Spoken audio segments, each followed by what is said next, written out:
Well, welcome back Oh, yeah. to another episode of Buffalo Happy Hour. Mike, what's going on? I started smoking cigars with a buddy. Not good. Not good. Do you want to explain a little bit? So I used to occasionally have one stogie every, long breaks in between. It was a special occasion. All the boys got together. We'll have a stogie, campfire, whatever. Well, Elijah Craig, small batch came out. An entire bag of cigars was laying there. And then we ended up smoking cigars at his house from 6 p.m. to 1 in the morning. Jesus. So How many cigars did you have? Only 2. Oh, okay. But I woke up feeling like I was eating ash. So I didn't know if I left a morgue or what was going on. But Were they long cigars or were they just like short and you took your time? they weren't like Babe Ruth. But there was one acid that was real small. And then there was something else. I don't even know what it was. Couldn't even tell you. Do you think Babe Ruth would have succeeded as much as he did if he played during today's era? Yes. Really? Yeah, dude, it's Babe Ruth. But if I know nothing about baseball, but I was listening to the Bill Burt podcast and they were talking about how with like the enhancements of performance and everybody like having so much better strength and conditioning coaches and everything like that, it would be an argument to be made that Babe Ruth wouldn't have succeeded as much as he would like now. Yeah, but if Babe Ruth was alive and well playing baseball today, he would have the same coaching around him that everybody else does, right? Right, but if you take his stats and like you transform them to today's standards, they wouldn't be nearly as good as they were. Well, yeah, but that's, you know what? Here's the thing. That's every generational debate and argument Right. between sports ever. Babe Ruth is Babe Ruth. Let's That's talk why about he's hockey. That's why he's Babe Ruth. Yeah. I mean, yeah, unless you talk about hockey, because then you get Wayne Gretzky, who's just ridiculous when it comes to the stats. But even football, if you look at some of the running backs and stuff that they always flash the stats on, there's still like the top 5 running backs. None of them are playing still, except for like Frank Gore, Right. because everybody was just beast mode back in the day. Yeah, if you look at Thurman Thomas stats today, they're still disgusting. He just ran house. So I just didn't care about player safety back then either. No. I'm just going to use my head to run over everybody. Mike Allstott, Yeah. fullback from Tampa Bay, way back in the day. We don't talk Also- about Tampa Bay anymore. No, but for now we do. But the Tampa Bay thing that bothers me most about 2020 is that Tom Brady plays for Tampa Bay. So it's literally just more TB on TB. I'm like, oh my God, I'm going to vomit because TB12, and now it just encompasses an entire city and organization as well as his name and brand. I hate it.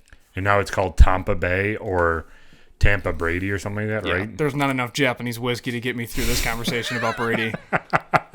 So let's actually kick it off, man. We got Japanese whiskey here today. We got the small batch, which is, 92 proof? So we're going to drink this one sparingly. Not because of the fact that it's 92 proof, but it's Japanese, and I don't know too much about it, and neither does the rest of the world. Right. So kind of terrified. So as our viewers that follow our podcast, we generally like to have a bottle of whiskey that we're trying for either the first time or something that's a fan favorite of ours. But we like to give a background on what the distillery is, what the company is, why they got to where they are. We started local. We wanted to bring stories from the local distilleries to light because that's something that we wanted to do to help promote Buffalo. But as we're getting into more and more of non-local distilleries, we wanted to at least touch on the background and why they call themselves what they do. We have that information about this Japanese whiskey, but that's it. No one knows about this. Japanese whiskey do not follow any laws or regulations or anything. They basically do what they want. So it's not like Scotch or American like Tennessee whiskey or Kentucky bourbon that there are specific laws around it. Mm-hmm. Japanese just do whatever they want. So there's, I'll touch on everything you said, but real quick, just so that we understand what we're about to dive into with our palate, it's Vatting, Vatting, starting strong with the Mike-isms. Vatting, Vatting. Yeah. Vatting. Vatting. My accent's kicking in, so I couldn't tell you. But it's a Vatting of 100% malt whiskeys, aged for an unstated time in bourbon, sherry, and Ms. Irnara Mizunara oak. Mizunara. I'm totally going to get sued. Similar in color and nose, the whiskey is extremely savory with a heavy burlap, leather, and mushroom character. The meatiness of the aroma is almost overwhelming. The palate showcases a much bolder, creamier body that is quite nutty, with notes of lemon peel or lemon custard. The finish has a lingering note of sweet nougat, vanilla cream, and a touch of smoky barrel char. It's a harsh nose, which I can attest to, and that's pretty much what we're going to enjoy this episode. So last week when you were leaving my house, I told you we're doing this next time, and I basically shoved the bottle in your face and I'm like, smell it! Yeah. And you smelt it and you were put off. A little bit. I'm not a huge fan of, oh, goodness gracious. Here we go, jumping right into it. So again, for all you people that don't follow us regularly, every time the Wi-Fi beeps because the battery is dying, we take a sip. So on that note, cheers. Cheers.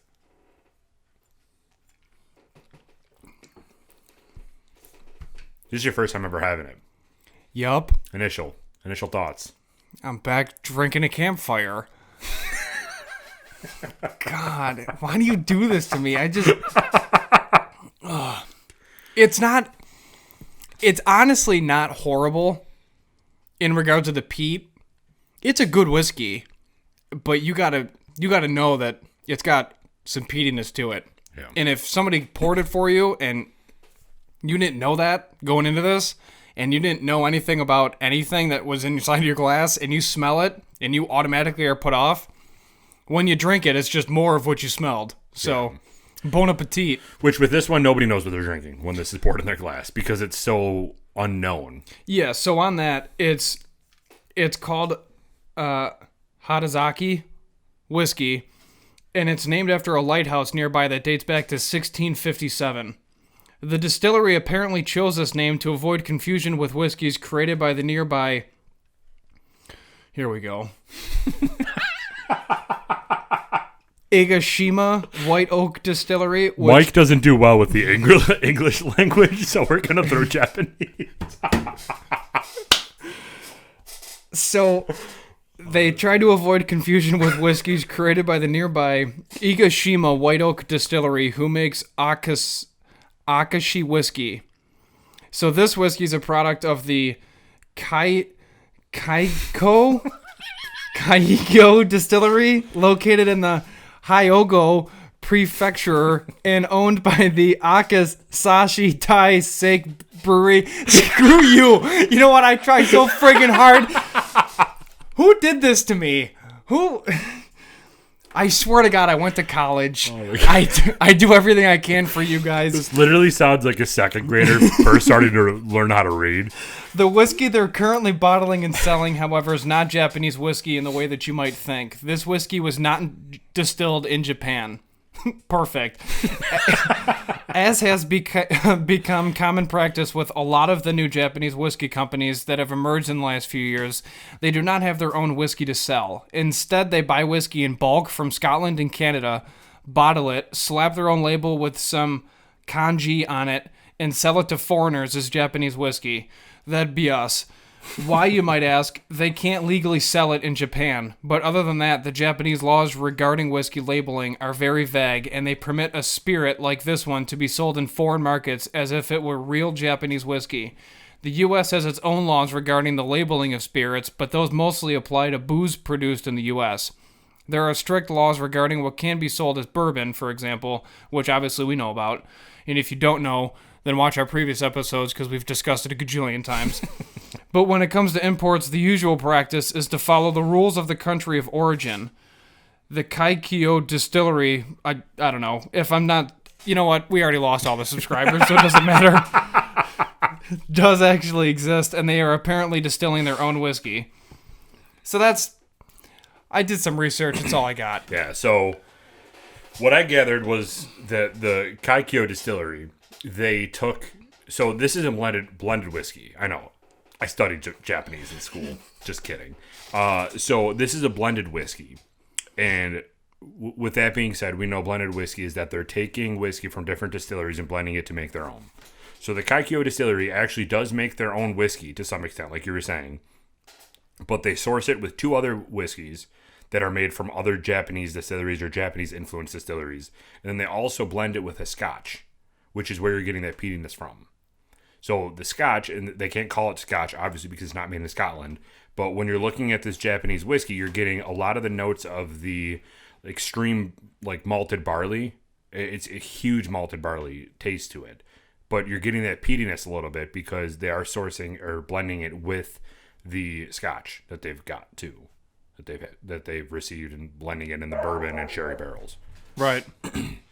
So Amazon's here, just so you know. Cleo's going nuts. Got a new phone case. I got my phone case here. Look at that, huh? That's sick. Looks pretty nice.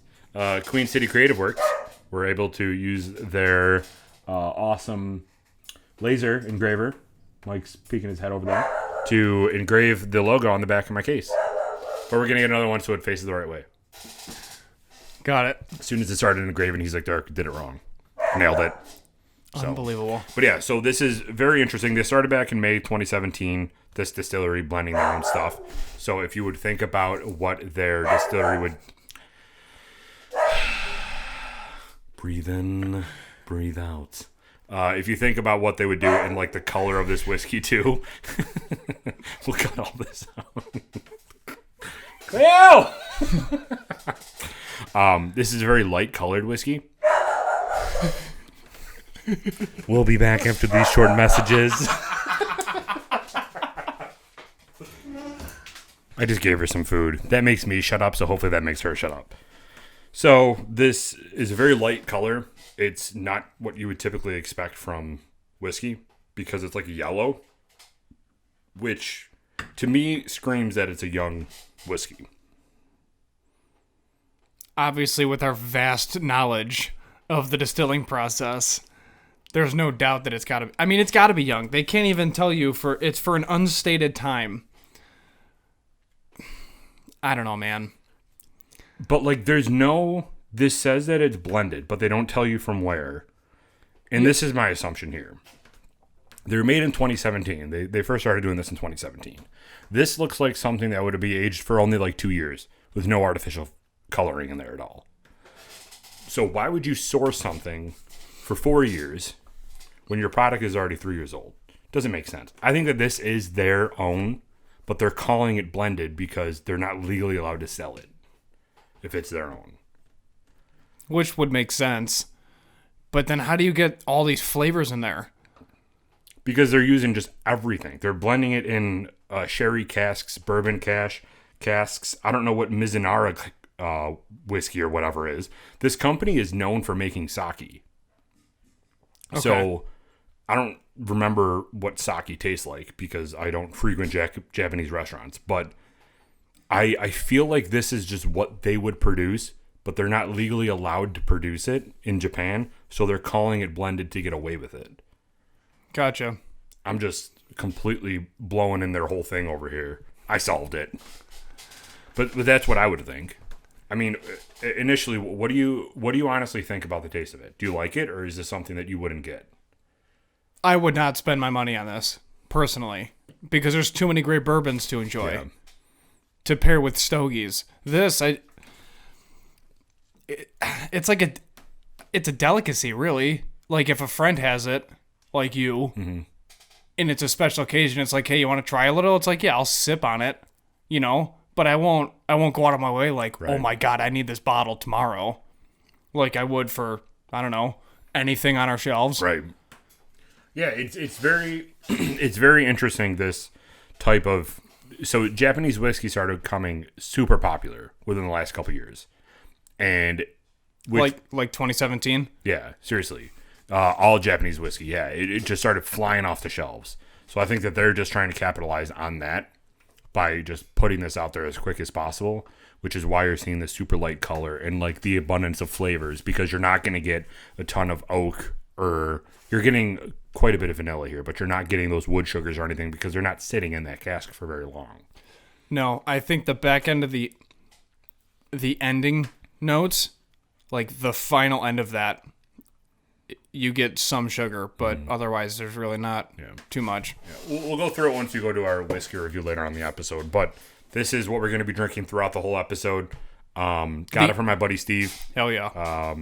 For my birthday. So this is I love different types of whiskey. I love bourbon. Bourbon is where my heart is, but different types of whiskey and scotches just do it for me. So good. You love your scotch. Yes, I do. So Mike, what happened this week? Where did our world go? I don't know, man. Up in flames, apparently. Literally and figuratively. Yeah. Yeah. Dude, this year is just unbelievably Right. shot. 2020 is just a wash. Literally. I saw a meme that was actually really funny. It said, so is Corona over? And now it's riot season because I need to figure out my outfits. And I'm like, pretty much. Yeah. Like, it's crazy. But we're about to enter phase 2. So January, we had almost World War III. Yep. February, what was February? Leading up to Rona. Yeah. March was Rona. Yeah. April was Killer Bees. No. April was Rona. May was Rona Killer Bees. And Killer Bees. It was And combined. now is rioting. And now is the... Rioting, violence, murder. Yeah. Just sweet. Yeah. So what do we do? We're like as an American and as somebody that lives here, what are you expected to do?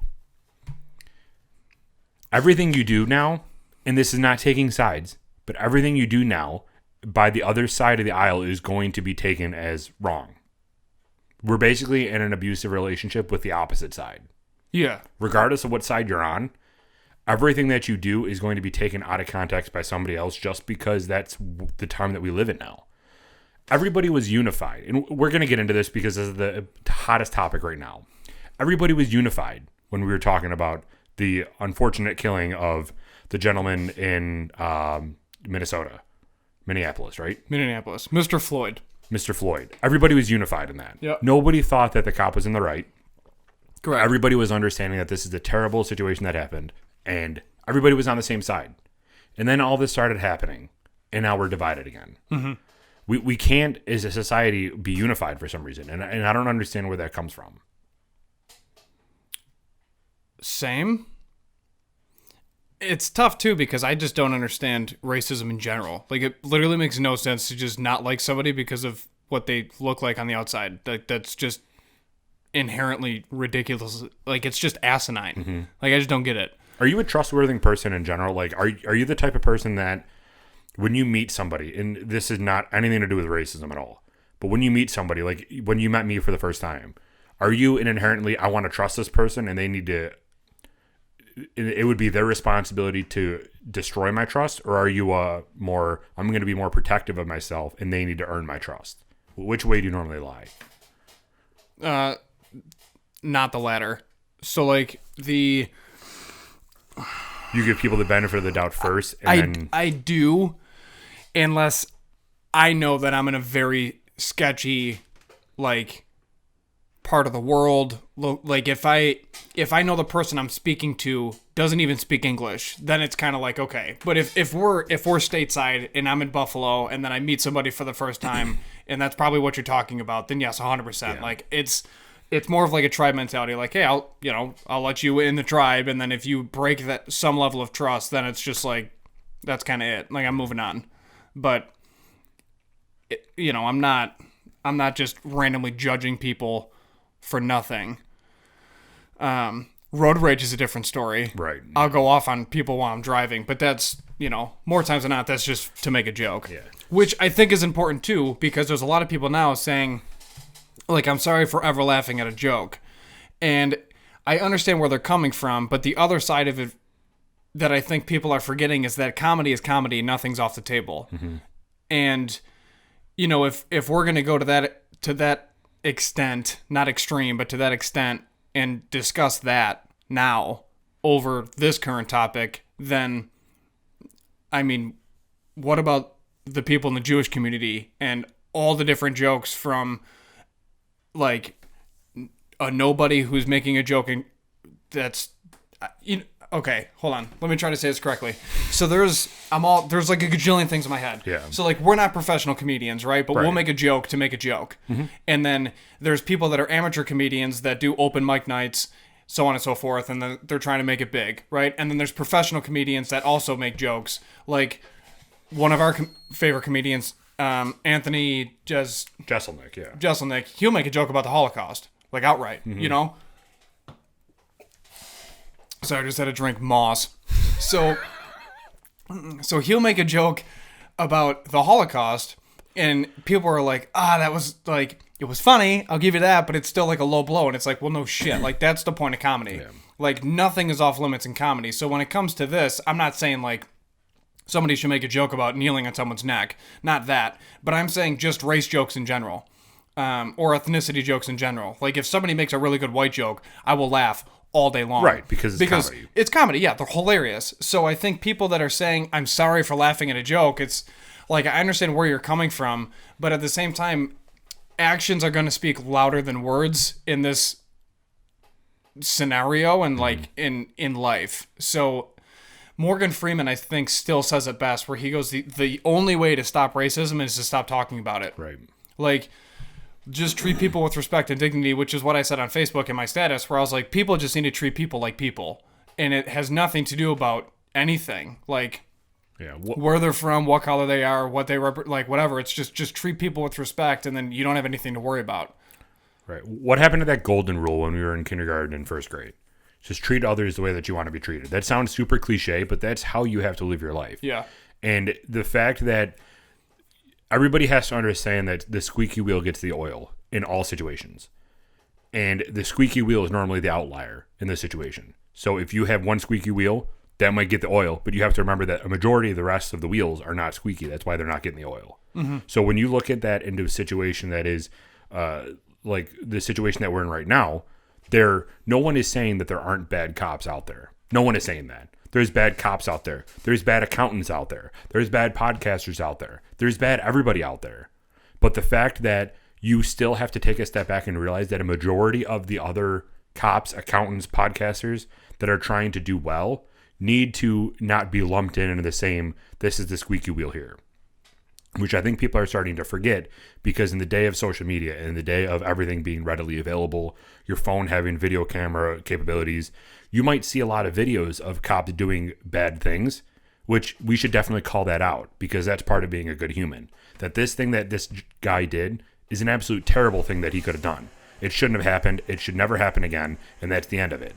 But to lump all cops into being this ass racist pieces of shit that this guy was, that shouldn't happen, because there's a lot of cops out there that are doing very good. Example, Buffalo. The last night and 2 nights ago, the Buffalo police were busting their ass to make sure that everybody was safe. It was a scary situation in Buffalo last night. There were people renting U-Hauls, Penske trucks, driving around with guns.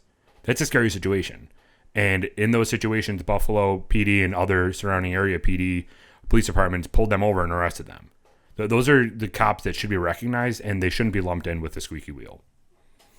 Yeah, I agree. And I think a lot of it, too, is people bring up the counter argument where they bring up the point that Chris Rock made, which is still a valid point. It's a great point.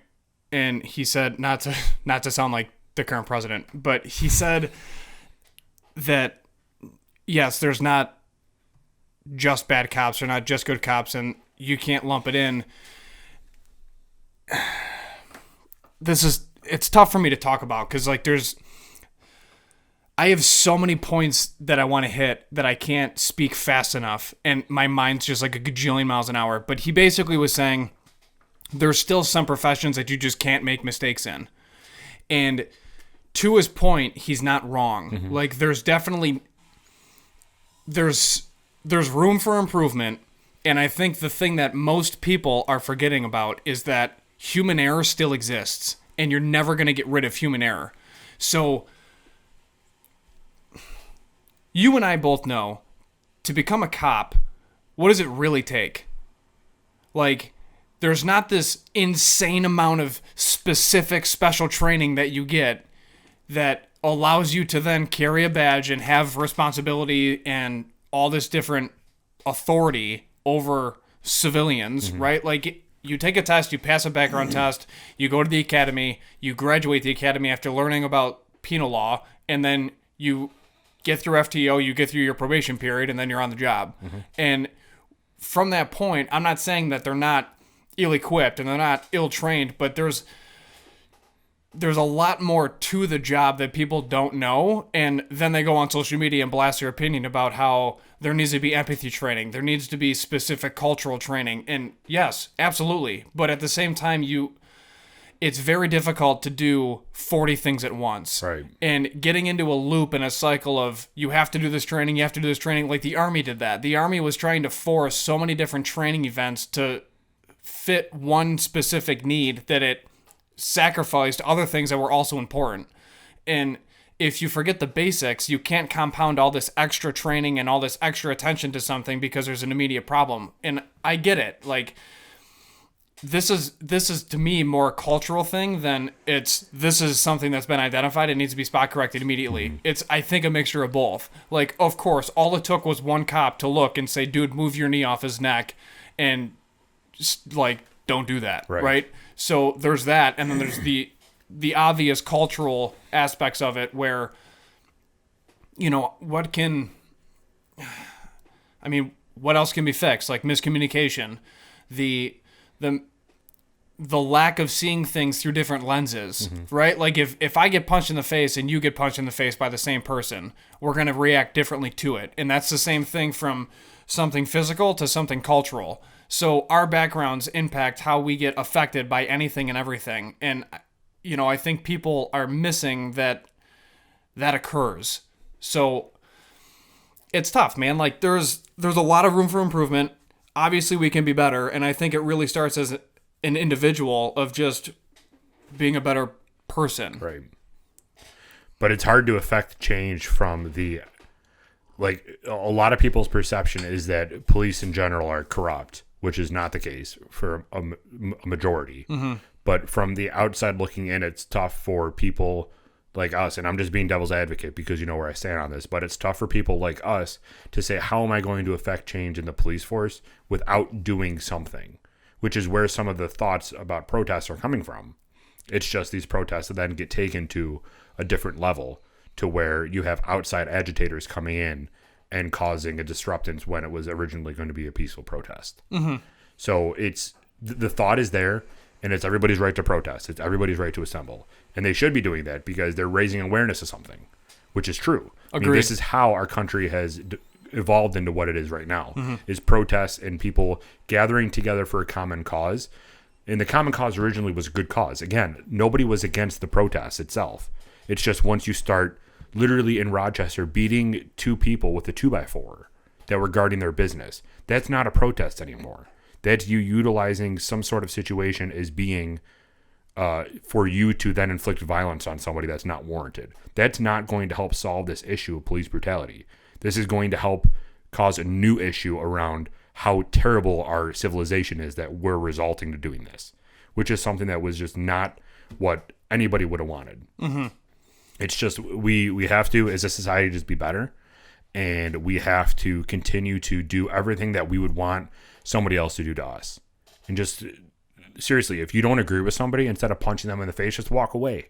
You don't need to punch. You don't need to get violent with people unless they get violent with you first. But just take a step back and figure out what you really want to do before doing it. Just think about before you act. Yeah. And I understand people's points where they say we've tried peaceful protests, it didn't work, and this is where we're at now. But those same people that were peacefully protesting, like Kobe Bryant,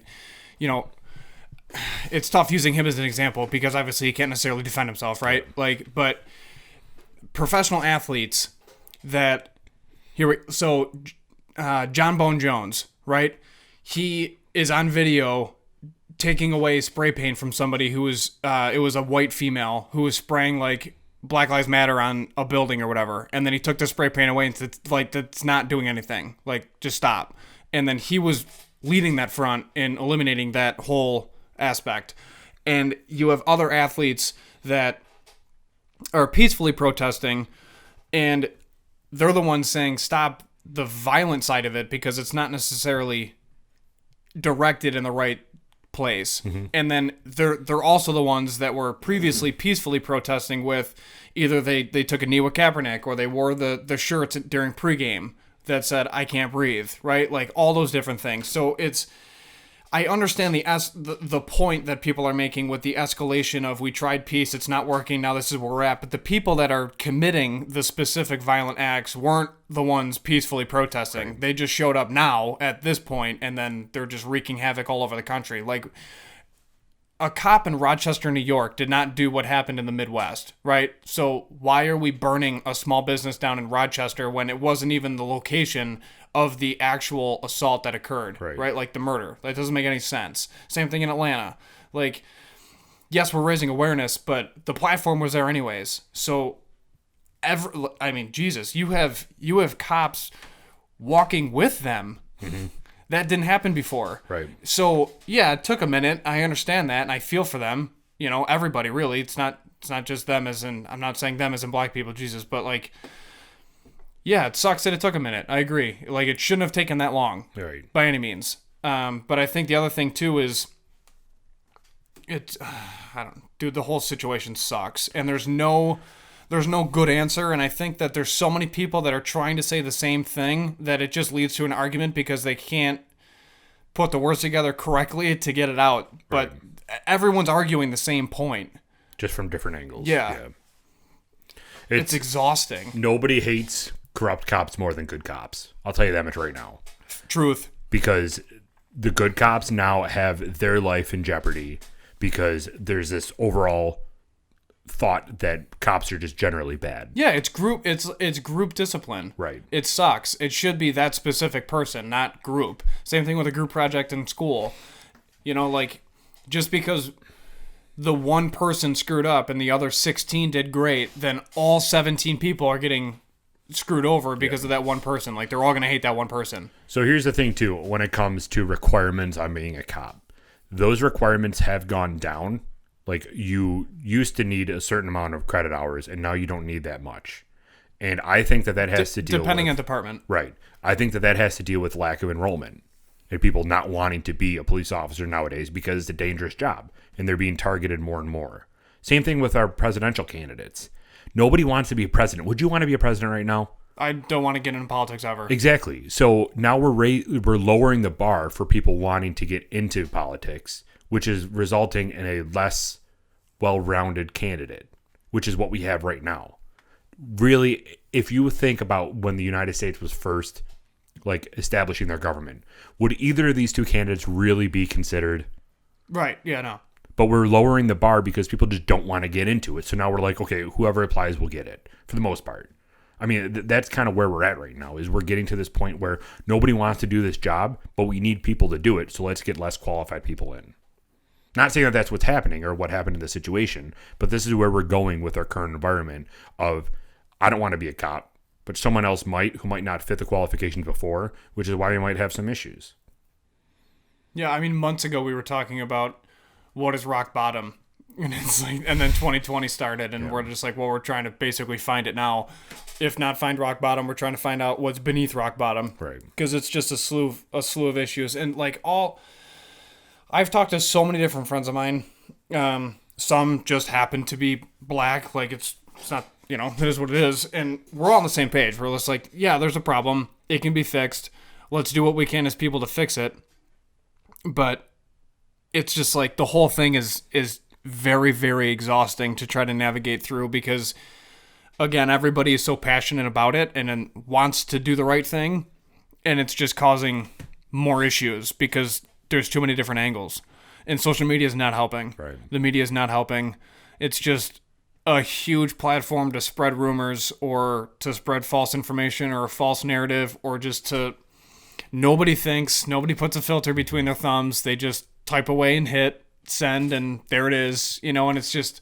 And then everybody that agrees with that will share it, which will make that go viral, and it's inaccurate anyway. Yep. Gina Journey inactivated her Facebook. I'm inactivating mine. Other than the Buffalo Happy Hour, I'm not going on Facebook anymore. Yeah. Especially during this time, it's just not worth the aggravation. Yeah. But I will tell you, whiskey makes it all better. Whiskey does make it all better, dude. Tell them about it. we're releasing our second batch of shirts, and we already have pre-orders in, which is exciting, some of which have already paid. But we're up to 5 already sold, and they range in sizes from small to double XL, really. We have one extra small, and yeah. So my mind's all over the place, dude, because of current events. I can't. Yeah, jump from one to the other. Yeah, well, basically, what we have here is we're putting in a new shirt. We already ordered all of them. Like Mike was saying, we had people already pre-order it, and we just put that post up today, which is extremely exciting that we already had a lot of interest in it. This is going to be a black shirt, a black crew neck shirt, and it is going to have our logo. If you go on Instagram, you can see it, but it's going to have the inner shield of our logo with the glasses and the 716 up on the top chest. Underneath, it's going to be letters that say, "Whiskey makes it all better." Kind of not directly related to anything that's going on right now, but whiskey makes everything better. I mean, this is something that brings people together. This is something that can be enjoyed by all. And this is something that you and I believe in, that when we are stressed, we like to have some whiskey. So this is something that we really like to put into our shirt. Truth. So it says "Whiskey makes it all better" on the bottom, right underneath the chest. And then on the back, it's a huge logo of ours that's like a 10 by 10. So we're ordering the shirts soon.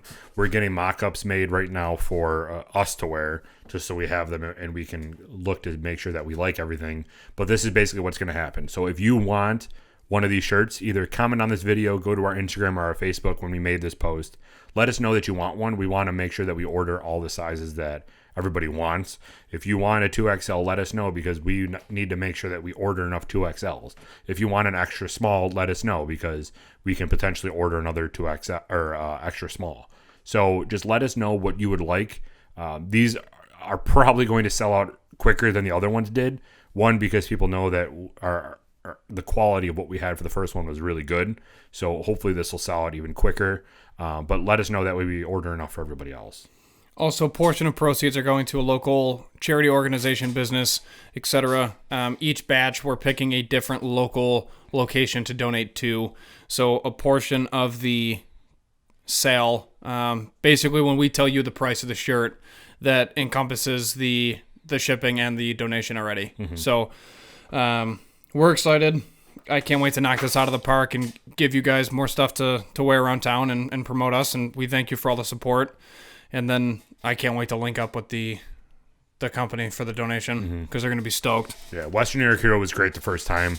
We're so excited to give to a different organization. And we'll tell you guys once everything gets all finalized, probably during an interview or something when we actually interview them. Which brings us to the next topic. Dude, Phase 2 tomorrow. Phase 2 tomorrow, which means offices can open.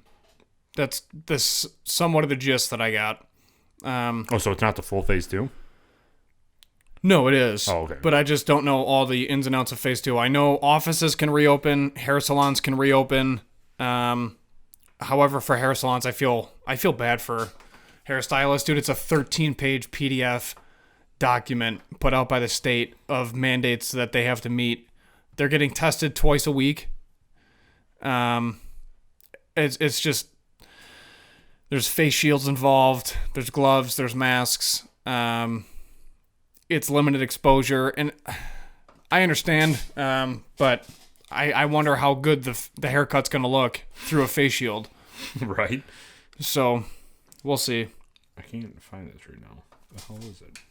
But all the information's on NewYork.gov. So in addition to barbershops and salons, the state posted reopening guidelines for offices, real estate, in-store retail, car sales, leases and rentals, retail rentals, repair and cleaning, and commercial building and management. So hopefully this gets to a point where sometime in Phase 2 or maybe the initial parts of Phase 3, you and I can get back out there and start interviewing some local businesses to reignite the Buffalo small business industry. Yeah. Realistically, it'll probably be Phase 3 before everyone's essentially in a position for it.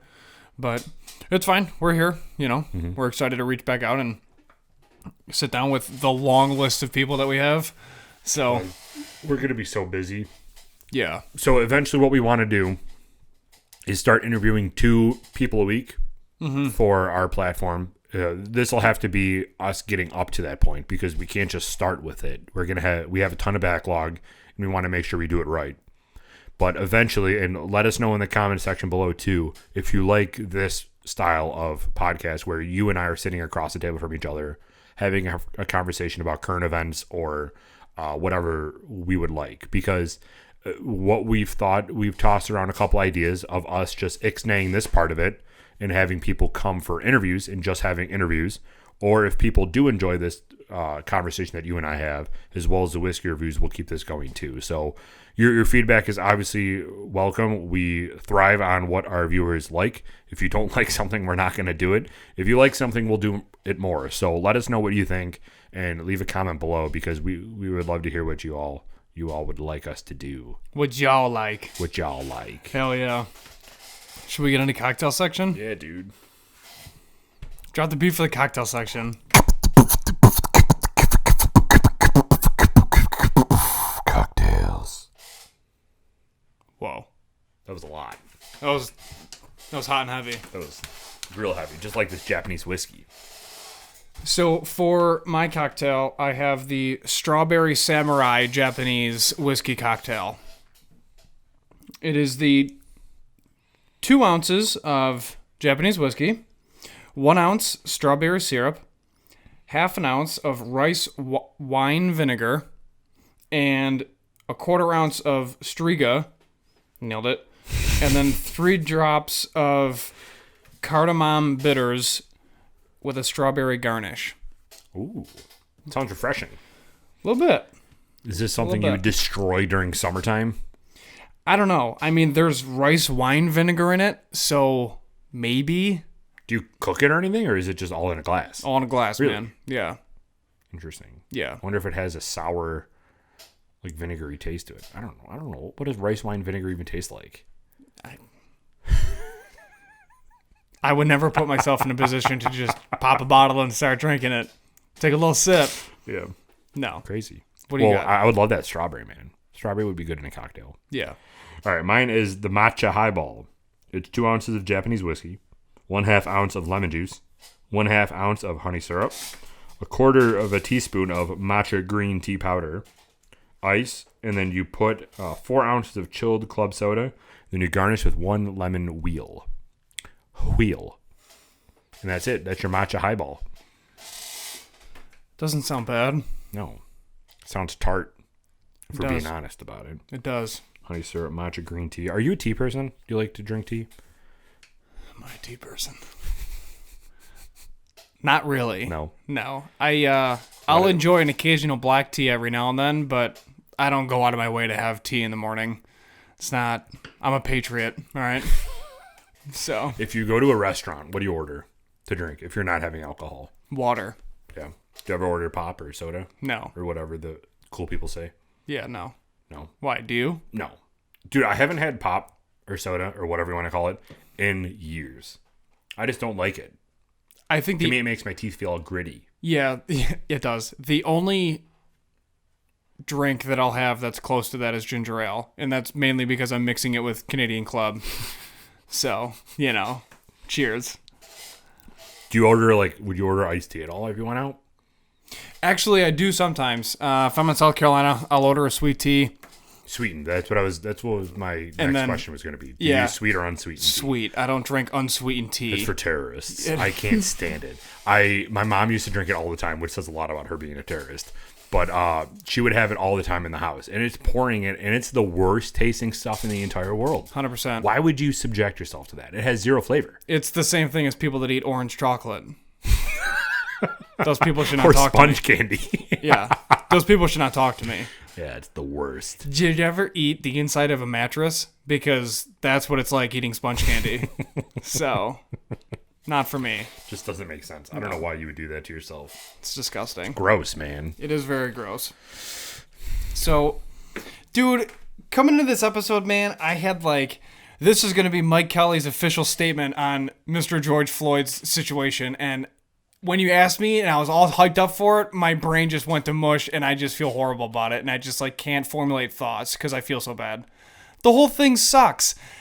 the whole thing sucks, man. I was trying to get us all happy, and now you're bringing us back down. I know. again. I know. I just, like it shouldn't happen. Like racism should not be a problem today.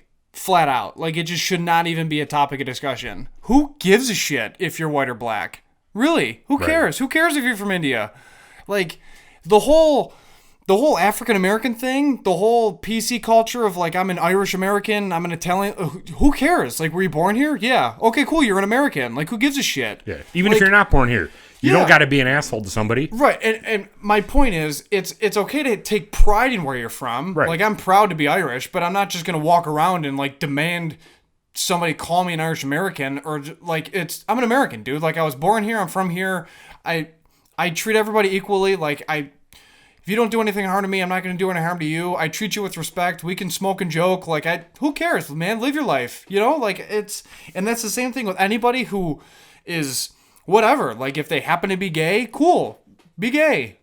Who cares? Right. Like why is it an issue? You're not affecting me at all, so why would I Exactly. care? Like it blows my mind that it's a thing. Like really, you know, like if I don't know.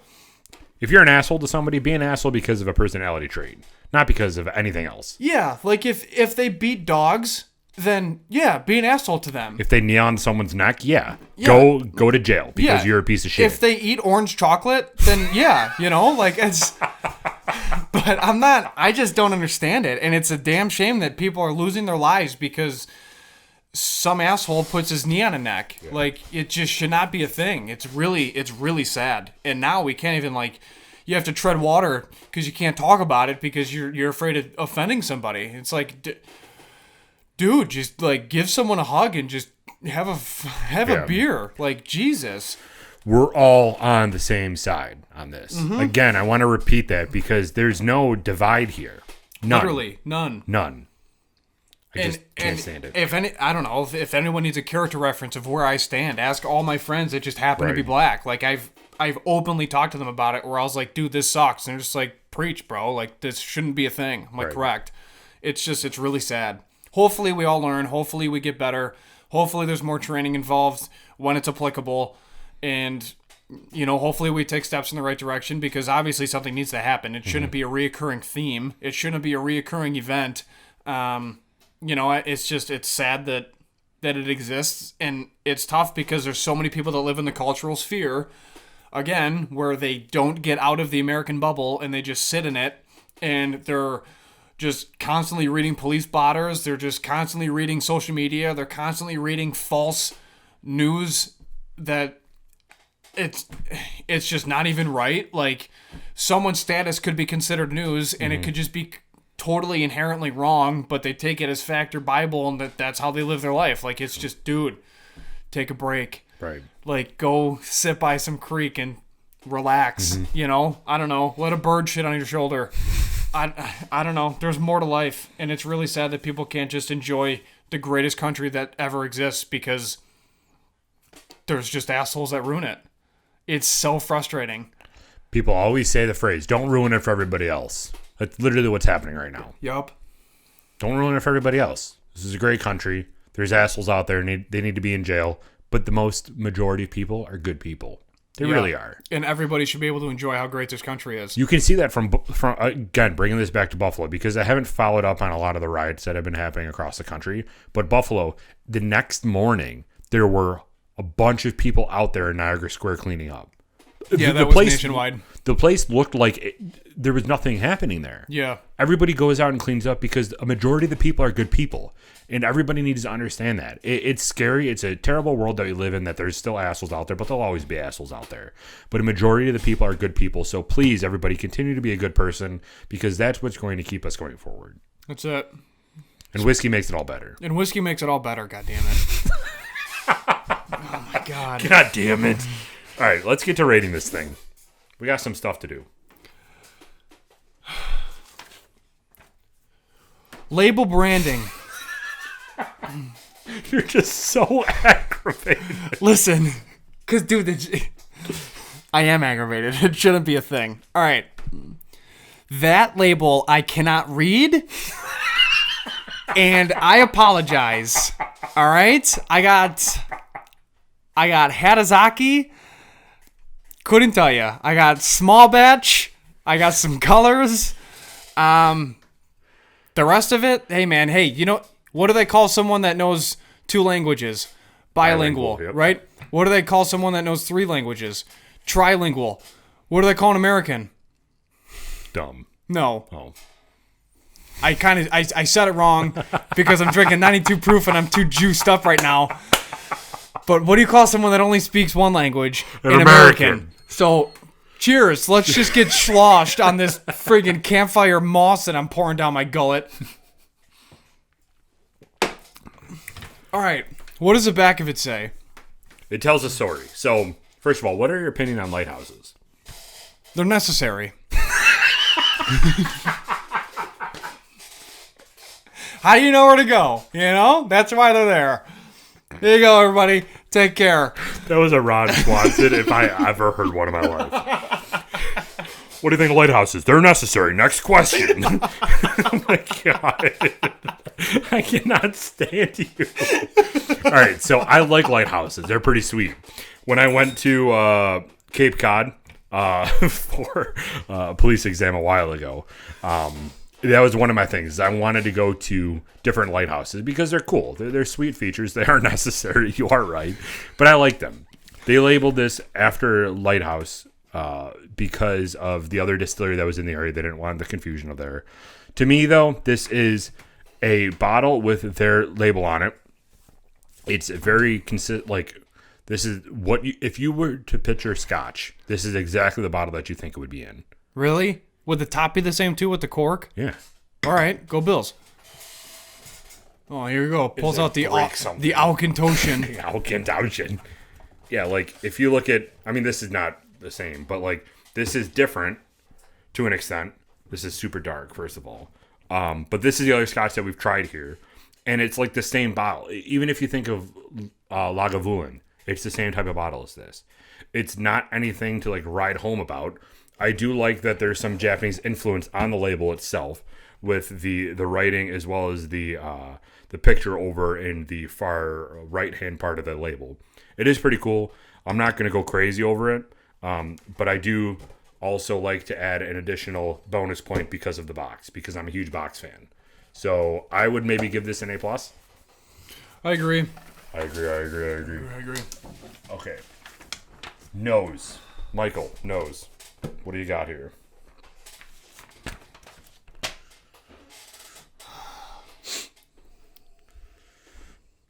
Getting a little vanilla, a lot of peat, I'm getting smoke.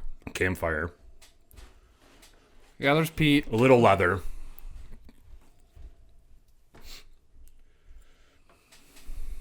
Anything else? What about like a little bit of lemon? Yeah, no doubt. That sounded sarcastic.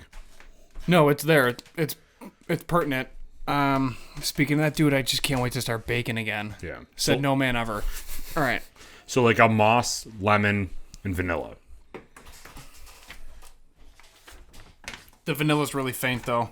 I'm going with an A. A. I'll take an A. Initial taste.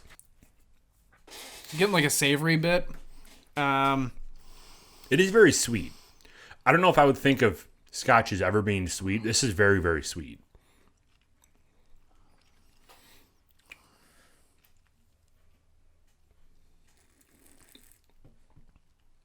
I'm getting a little bit of the smoke. The lemon up front. Yep.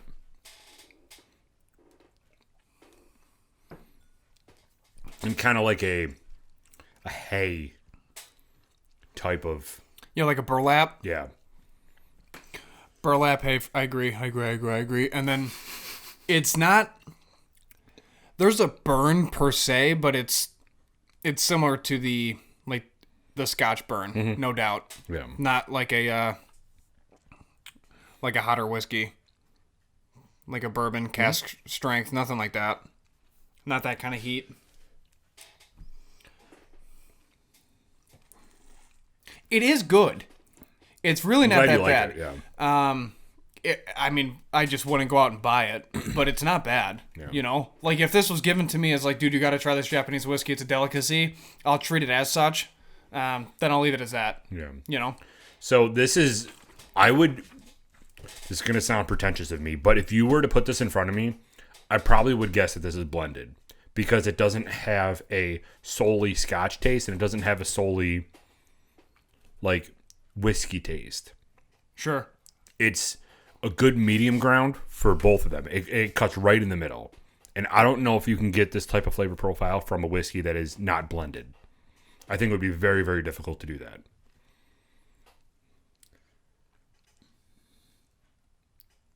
Do you agree?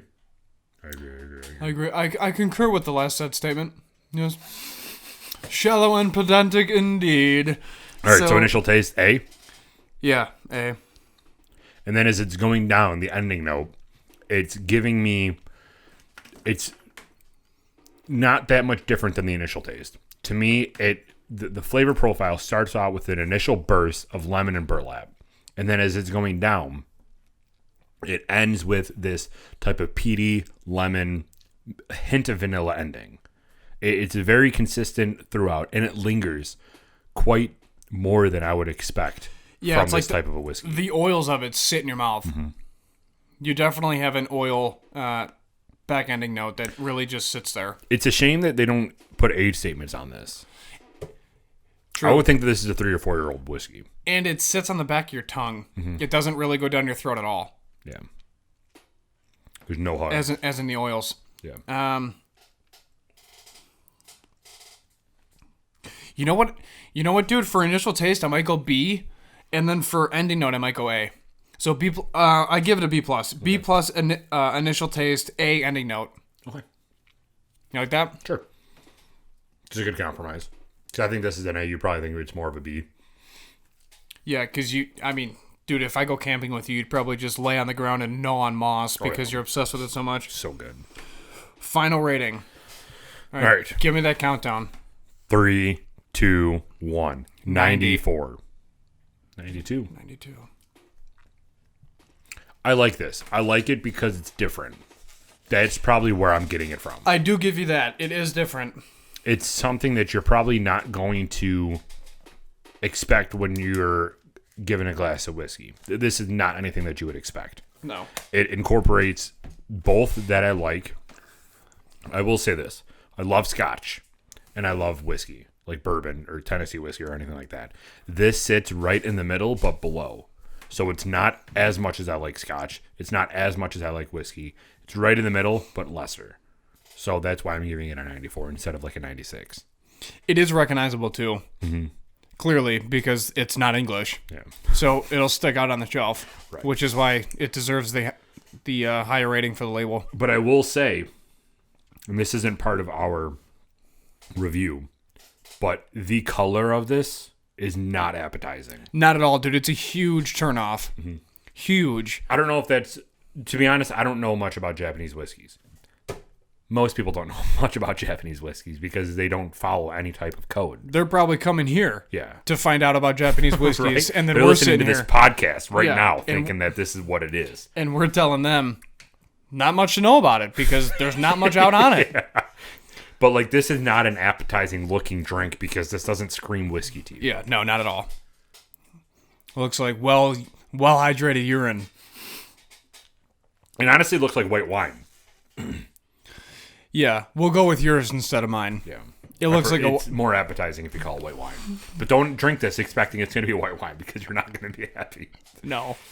Something went really, really wrong. All right, man. Well, that was episode 36 of the Buffalo Happy Hour. Anything else you want to talk about? How much time do we have? As much time as we need. No, we're at 61 minutes. An hour and 1 minute. I think that's basically it. That basically sums us up. It is. Just spread love, not drugs. Spread love, not hate. Be a good person. Follow us on all of our social media. Buffalo Happy Hour 12 on Instagram. Buffalo Happy Hour on Facebook. Buffalo Happy Hour on YouTube. We're also on Spotify, Apple Podcasts, iTunes, and the works. Be on the lookout for the final announcement of where the donation's going to for the second batch of t-shirts. The second batch of t-shirts is going to be out presumably by the end of this month. And in regards to that, once they're done and you paid, we will send it to you, whether it's hand delivery if you're local or ship it if you're out of state. So far, we already had merchandise go out of the country, so we're stoked about that. So, on that note, to all my buddies overseas currently deployed, cheers, miss you, and when you get back, we will definitely have a drink. So, I'm excited, man. There's a lot of progress to be made. I'm looking forward to phase 2 because that's going to open up a lot of other interviews and getting us one step closer to our old reality. So I'm stoked. So drop a comment, drop a like. Make sure you subscribe so you don't miss out on the announcements on our merch. And this has been episode 36. 36. So cheers, and we will see you all next week. Stay safe. Cheers.